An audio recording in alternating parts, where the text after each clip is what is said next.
Selon une étude du très sérieux laboratoire américain de recherche sur l'humour, dans cette salle de spectacle, environ 1 personne sur 3 pense que les gens drôles sont perturbés. Et elles n'ont peut-être pas tort. Des humoristes à la santé mentale fragile ou au destin tragique, on en connaît plein. Robin Williams, Jerry Seinfeld, Bo Burnham, Coluche ou plus récemment Blanche Gardin. Quand on a un but dans la vie, on se suicide moins.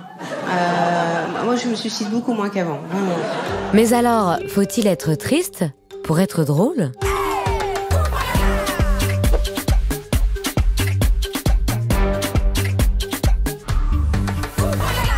Dans son roman autobiographique La promesse de l'aube, Romain Gary écrit « L'humour est une affirmation de la dignité, une déclaration de la supériorité de l'homme face à ce qui lui arrive. L'humour est la politesse la plus raffinée du désespoir. » Ok. Nous, on pensait que l'humour, c'était faire des blagues.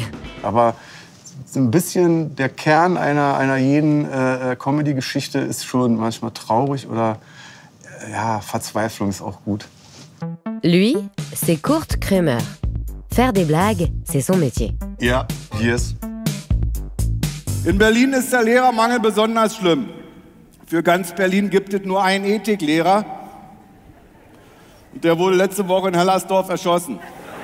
Sur scène, à la télé, dans des films, il fait rire l'Allemagne depuis plus de 15 ans, tournant en dérision la société et critiquant la politique de son pays. Die AfD, ich frage mich immer, was wollen sie eigentlich, wa? Weil hier die Autobahn hat ja schon der andere gebaut.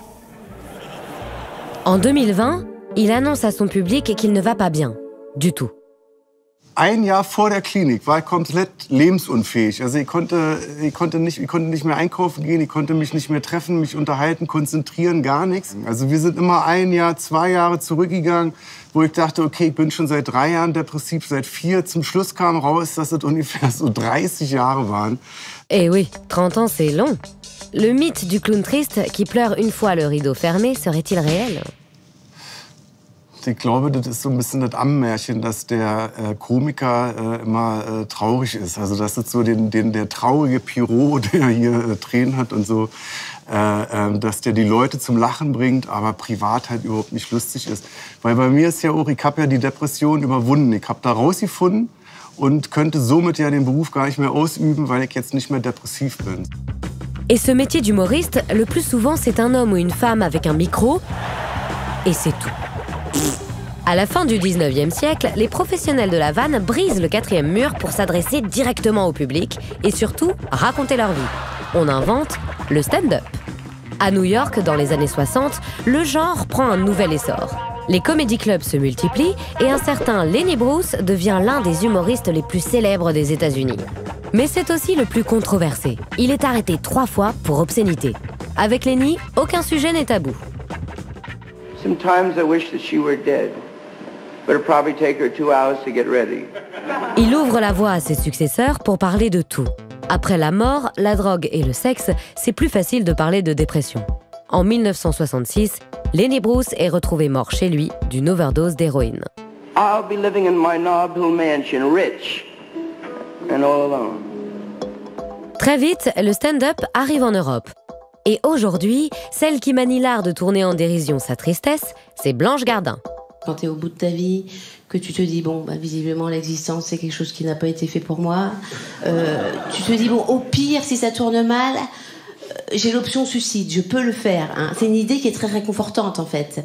Mais si le doute spirituel intervient, alors là, c'est plus du tout une idée réconfortante, parce qu'on se dit, mais t'imagines, tu te suicides, et boum, il y a une vie après la mort, en fait.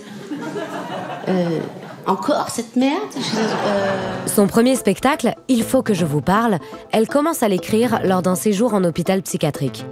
Donc on peut vraiment rire de ça? Ja, kann man. Also Depression ist schon, also rückblickend, wenn du Depression nicht mehr hast, ist es echt lustig, weil es ist eine fucking lustige Angelegenheit, wenn du den ganzen Tag Problemschrauben drehst. Und nur mit Problemen, also was wirklich alles scheiße ist. Wenn du jetzt sagst, du hast 6 Millionen Euro im Lotto gewonnen, sagt der Depressive, ja, ist mir zu schwer, ich muss dann hingehen, ich muss es abholen und dann muss ich das versteuern und dann bleibt nichts übrig. Rire de ses faiblesses, ses doutes et ses problèmes, ça parle à tout le monde. Et sur TikTok, les ados libèrent la parole. Sous les hashtags dépression, anxiété, santé mentale, on retrouve des milliers de vidéos drôles et touchantes de cette nouvelle génération qui rit de tout. Tu es triste? Arrête.